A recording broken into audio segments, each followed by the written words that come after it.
That was a painting that Van Gogh did, and he said about it, "I've tried to express the idea that the cafe is a place where one can ruin oneself, run mad or commit a crime." He also said, although he was very, very fond of the painting, he said, "It's one of the ugliest paintings I've done." Well, I don't think it's ugly at all. I think it's an extremely beautiful painting.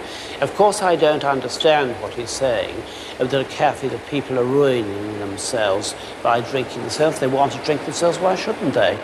And I just think one of the great inventions of it, for me at least, is the way he has done the lights. He's made the light turn around those bulbs, and that in a way adds enormously to the... Without that, that painting wouldn't have the same extraordinary intensity. Yeah. When he says that's one of the ugliest paintings I've done, he was obviously aware at the time that people were saying his paintings were ugly.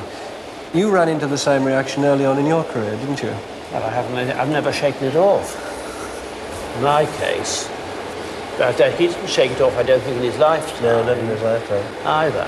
But, what do you think of that reaction when people say your paintings are ugly? What do you think of that? Well, I'm very pleased. I'm genuinely pleased that those people don't like them. I mean, that would be the greatest condemnation if any of them liked them. So I'm much more pleased when they really hate them than when they like them. After all, it means that there might be something there if they really dislike them.